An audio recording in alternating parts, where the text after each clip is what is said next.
Hey there, what's going on? Allow me to introduce ourselves. At Introduction 2, we want to introduce people to subjects that they may have heard of and are interested in, but never know where or how to begin. For our first episode, we thought we'd start with an introduction to Nick Cage. Ever been at a bar at 1 a.m. and somebody shouts out, "Put the bunny back in the box"? Or I'm a little tired, a little wired. Or how about, I'm gonna steal the Declaration of Independence. and you're like, what the are these whack jobs going on about? Well, now you can be the one to yell out, There's only two men I trust. One of them's me, the other's not you. and be one of those very same whack jobs.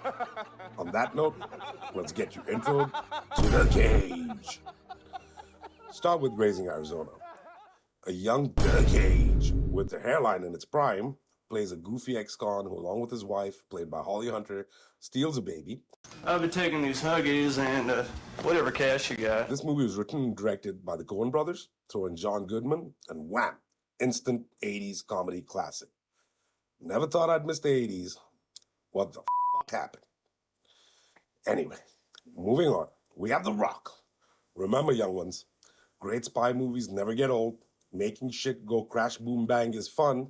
Cool guys don't look back at explosions. So, who are you going to call when you have to break into Alcatraz to stop a bunch of renegade army dudes who broke into Alcatraz to launch missiles at the state of California filled with shiny green balls that do amazingly bad things to people in an attempt to avenge fallen U.S. soldiers in wars propagated by a bunch of swampland politicians? You call The Cage, playing a sensitive chemical weapon scientist that likes to play his acoustic guitar shirtless, and Sean friggin' Connery, a former British SAS dude who was captured by the Americans for having information he shouldn't have had. Wait a minute. Didn't Sean Connery play James Bond? Wasn't James Bond an SAS dude? Could this dude be James Bond? Could it? Could. It really could. With one of the best balcony barber scenes morphing into one of the best car chase scenes of our time, a fantastic villain in Ed Harris, and some solid The Cage one-liners. Well, I only bring it up because it's you. You're the Rocket Man. You'd be a fool to ignore it. A fool! I tell you, a fool! Apologies.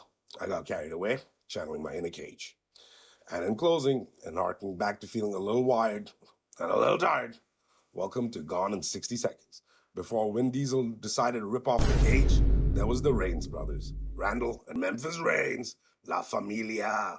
The Cage, an old retired car thief, pulled back into the game by a Brit addicted to wood, intent on killing his little brother for a botched car heist. This movie has it all. A bitching soundtrack, a cast that would make you go, hey, I know that dude, and damn, Angelina Jolie was hot. Cars that make you go, and The Cage, waving his hands with an airline that refuses to surrender. Okay, let's run. While these are just three, there are a whole bunch of movies that we recommend with The Cage, and you can see these on the screen above. Video editor dude, please roll them on the screen now. And while we would love to hear your comments on movies you think should be seen as opposed to these, such as Con Air, Face Off, Ghost Rider, National Treasure, Leaving Las Vegas, The Unbearable Weight of Massive Talent, etc., etc., etc., we humbly ask you, Put the bunny back in the box.